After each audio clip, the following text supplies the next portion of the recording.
Hello and welcome everybody to the Parca Office Hour on June 19th, 2023.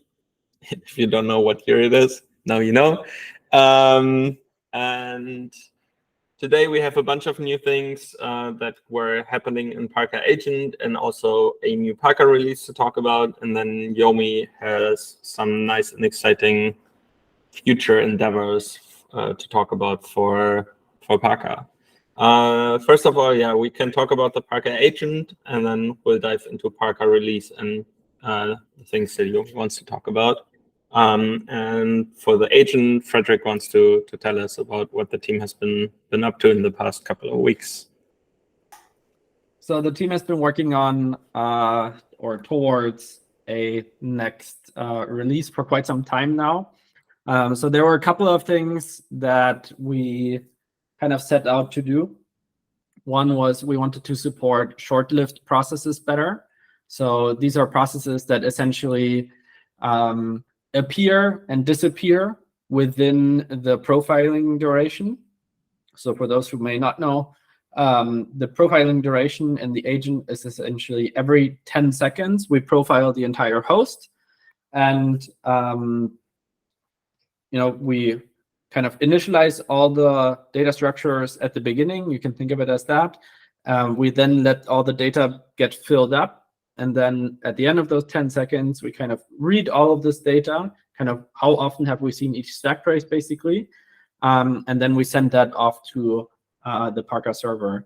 The problem with that is if within this period of time, a process starts and dies, we have a problem because we can no longer, at the end of this period, figure out, what were the binaries that this process was using, what is the, Kubernetes metadata or whatever it is, right?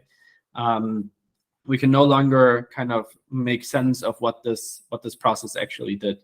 And this happens surprisingly often. Even in Kubernetes environments, we actually see this all the time, especially with container runtimes. And this is something that we actually just this morning, kind of the very last piece discovered. And it makes perfect sense once you know how containers, or, once you dive deeper into how containers work. So essentially what we see very often is that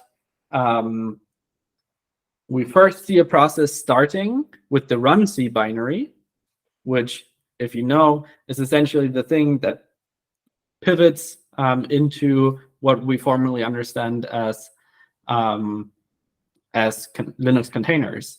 And what that means is that when the process is started, it has a process ID and it has the runC binary mapped, and then it pivots into actually running what is in the container, right? And therefore becomes a different binary from Parca Agent's understanding. And so these are the kind of weird things that can happen that we need to handle. And yeah, so a big part of this release is being able to handle these kinds of circumstances much better. There are still fundamental race conditions that we'll never be able to remove. However, we've gotten much better at it. So very, very short-lived processes, anything that lives up to at least 100 milliseconds, we'll probably be able to handle now. Anything that's less than 100 milliseconds, there are too many race conditions at hand that we can probably ever support those in a perfect way. We can still, we still catch them most of the time, but it can happen that we don't. So this was one of the big things that's going to be released in this release. The next one is better just-in-time compiler support. So one kind of big user in the community was the Julia community here that kind of helped us understand and actually test this feature. So the big issue before was we could only unwind stacks in Dwarf, or only unwind stacks using frame pointers. And so, but what often happens with just-in-time compilers like Node.js or Julia the just-in-time compiled part has frame pointers, but then the runtime part, like the v8 runtime in the case of Node.js or the Julia runtime, they don't have frame pointers and they need to be unwinded by using dwarf unwinding. And so this new feature essentially intelligently understands when do we need to switch from frame pointer unwinding to dwarf unwinding and potentially back. Like it can have arbitrary amounts of switches basically in the stacks. And so yeah, this is now essentially supported. So now we actually basically actually support just-in-time compilers. Before it was like if everything has frame pointers, if everything has dwarf, it was going to work. But now we support reality because we can't really control this. And then other than that, we fixed a ton of bugs, particularly around normalization as well as metadata. So normalization issues, they essentially resulted in data not ending up appearing in Parca, because when we encounter normalization issues, we drop those stacks because there's no guarantee that any of the data in a stack is correct if we can't normalize. And then the other thing is over time, we observed that sometimes Kubernetes metadata, for example, disappears. And there were various reasons for all of this. Kemal actually did several very, very big refactorings in order to make this possible. So shout out to him, but also shout out to the whole team, because this was a massive team effort. I think that's all the major themes of this release. I think Kemal is actually preparing the release as we speak. So hopefully it'll still go out today. Otherwise, it's probably going out early tomorrow.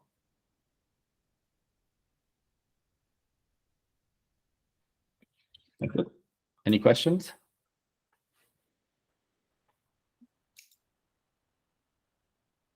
I don't have any questions, but I'm super eager as a user to finally deploy these, deploy the new version and get all of these improvements in, because yeah, it's been a while and I know how hard the team has worked to get there. So I'm again eager to finally be able to use it.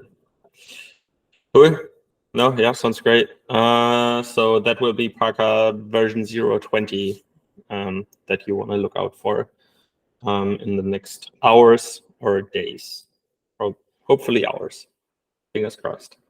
Cool. Then let's talk about the latest Parca release that we had. So last week we finally cut version 0.18. And yeah, I think it was a long time in the making. For some reason, we took the time, but it's been a good one. And yeah, one of the things that Yomi can also tell us more about is like Parca will automatically use the system settings for like in dark themes. And then for kind of the backend side of things, one thing I'm super excited about is having Prometheus histograms as native histograms. So going forward, we are going to be able to see a lot higher fidelity of observations and be able to really tell more accurately what the P99 or P95, P90, etc. actually looks like on various endpoints. So basically everything that's instrumented through a gRPC interceptor or middleware, if you want to call it that, will have these new native histograms. So if you use them anywhere to alert or instrument Parca itself, just be aware that the metrics of those histograms are going to change in the v0.18 release. And then one thing that we kind of ran into now also next to demo.parca.dev, running the demo instance for Parca, we also now run demo.parca.dev/devel, where we run the latest version of Parca that is automatically deployed through Argo CD. Kudos to Maxime for setting all of this up. So we don't even have to do anything. And within a couple of minutes after something new gets merged into the main branch, the image gets deployed there. But the point was, this was kind of like pointing us towards that only API endpoints were served under the /devel/API prefix, but everything else also should be served under /devel to be able to just like look at it through an ingress proxy. So that has been fixed. If you run Parca behind a proxy with a different prefix, then things might have gotten a bit different or hopefully easier. Yeah, lots of little things, bug fixes, and big shout out to the front end team. As you can see, they've been super, super busy, and yeah, getting all of those fixes in. But everything else also super nice. And Marcel has done a tremendous amount of PRs next to Maxime, obviously, who keeps on pushing things forward from the community side. So shout out to those contributors for sure. I think that's kind of the gist of that release. We can talk about UI things a bit more, and then also about something exciting and new that's in the works. And for that, I'm going to hand it over to Yomi. Yes, thank you. So basically, like Matthias said, we now have the functionality where Parca will automatically read the system settings to determine the mode for Parca. Based on the feedback that we had from the last Parca office hours, we implemented a change whereby once you load Parca up, it uses your system settings, then you have the functionality, or the option rather, to choose whether you want to use the system settings or explicitly set it to a light or a dark mode. Second to that, like Matthias just mentioned, now we have like lots of bug fixes on the UI part. Like these bug fixes were like little like things, for example, like the metrics graph not like behaving correctly when you hold the shift button down. So thanks to Monica, we have a fix for that. We also had like a fix for the cases whereby the profile selector wasn't displaying correctly at a certain height. I think we actually had a fix for that from an external contributor. So that was really nice. And I think they sent like 2 PRs. So that's nice. And then thirdly, which we are really excited to show, is that we've been working on doing a refresh for the Parca UI. So basically what we're trying to do now is trying to make the design a bit more cleaner, a bit more easy on the eyes. And right now it's still in progress because we're still exploring some options for some things on how we want to move forward. But we thought to just share with the community. So let me share my screen for that.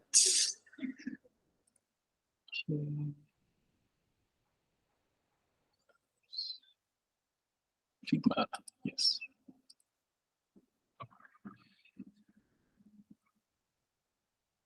Okay, nice. I can see my screen. Okay, so basically, in terms of the branding and whatnot, it's still the same. Like the top nav bar is still the same. Like there's still like a normal logo, our profiles, like a nav bars, profile target help, and all these like little buttons that help to start the project, the preferences icon, and then the theme switcher. The difference between this and the current version is that instead of the black background on the button, it's just like a really light indigo, I think indigo color on the button. So it's really light to look at and not too heavy at the eyes. And I think what we've also done is like sort of make all of the cards a bit flat, and then added just a bit of more shadows to like highlight the things that we want users to see, which is like the graphs. So we actually have a couple of options that we're exploring internally, and we'll arrive at something soon, I hope. For the first one, we have the profile type, which is appears in the same place as it is. We also have the query, but then we also have the filter by function, which Matthias has been working on and should be landed soon, I think. But apart from that, the metric graph remains the same. It's a bit more cleaner, but then probably the change is down towards the profile view, where we are currently exploring having secondary buttons whereby the primary button is still the search button. That's like the first thing we want the users of the app to do, and then secondary buttons are like buttons for like resetting the view of the graphs, the preferences, and being able to share the profile, and even maybe adding a panel. But then one thing that we've changed, at least for this option, is to sort of change how details on a node are being displayed. So currently you hover on an icicle graph and you get to see all of the details on the tooltip. But for this option, it's sort of like fixed to the top. And that is really helpful, or that could be helpful for in Parca instances whereby we have like really long function names. So with this, you get to like see all of the function names at a glance, and we don't have to concatenate the function names, which can be really helpful. We have like the other details like the cumulative, the file, the address, the binary, and the build ID in like these little cards. So that's that. And then for the second button option, for the secondary buttons, instead of having like that light blue background, it's all white. And one thing to notice that for this one, because we don't want a situation whereby if you hover on a node in the icicle graph, the icicle graph like jumps up to like accommodate the space that was there. We sort of thought to like make this sort of have a fixed height there. So it displays this placeholder if you have nothing selected. And then if you select, like if you hover on any of the nodes here, it populates the data. So that's the second button option, still using the same data tooltip option. But then, oh yeah, we have one more button option, sorry. So there's one whereby the buttons are in the middle, still the same. And then this is another one that we're also considering, whereby the data is being populated in a fixed, sort of like a bottom bar at the bottom, where as you scroll, it's persistent and you get to see all of the information there. And then there's also another version where it's in a dark mode. And then let's see. Oh, yes. And then for the bottom bar one, we also have another one whereby the information, instead of being grouped like this in a grid, it's actually like stacked and just represented as a line of text. And then finally, the last option is still using the functionality of hovering over an icicle graph to see the information, but the tooltip is actually fixed. It's draggable, and you can sort of resize it, and sort of, for example, you can place it on the right-hand corner of the app itself. So yeah, so those are the explorations that we've been working on internally, and I know we've had like a couple of feedback internally as concerning the fact that, for example, if we go with the first option, yeah, and you happen to like scroll down on the icicle graph, it means you get to lose like a view of the information, and we might be sort of leaning towards this one whereby the information is right there in front of you anytime you need it, and you don't have to like scroll up to see all the data that you want to see. So yeah, basically that's what we've been doing, and hopefully once we like sort of reach an internal like decision on what approach we want to go to, we can start implementing this, and hopefully you get to see this on Parca real soon. So yeah, that's all. Any questions, any feedback, suggestions? Maxime, what do you think as an external contributor?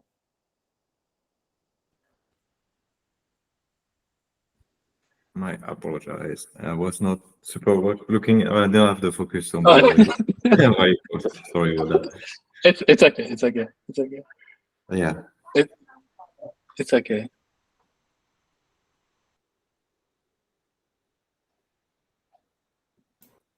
By the way, for anyone watching, feel free to drop by on Discord and let us know what you think of the options that Yomi just presented. Hopefully, this will remove some of the kind of UI idioms that some people have found confusing, like hovering over something and having to hold shift in order to be able to interact with something in the bubble.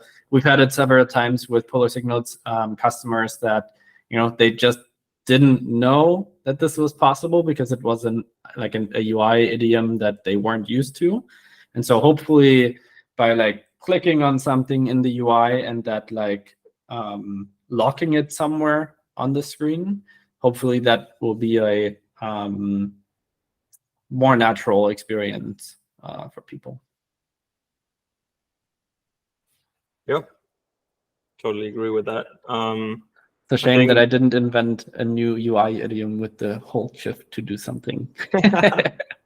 I do like that, but I can see how it is confusing, and I've seen very few people actually make use of it. So there has to be a better way, and I'm super happy we have these prototypes or mock-ups, etc., wireframes to look at and experiment with. Definitely super helpful.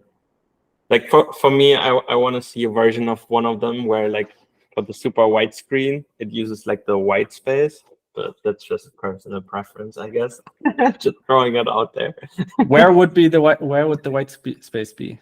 Exactly. I guess that's another fair follow-up question. So yeah. I guess you could use the pop-out version. Probably. But yeah, I think super valuable to be able to look at these and kind of get a feel for how it might look like in the future. And yeah, thanks for sharing, Yomi, with the community. Yeah, I think that's that. Super exciting. Anything else people want to talk about? Otherwise, we can just open up things for general Q&A or whatever. Yeah, anything else?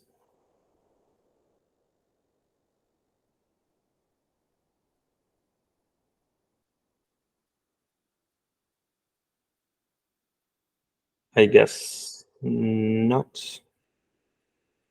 All right, then again, if you have any thoughts on the designs, feel free to reach out on Discord. That's a good thing anyway.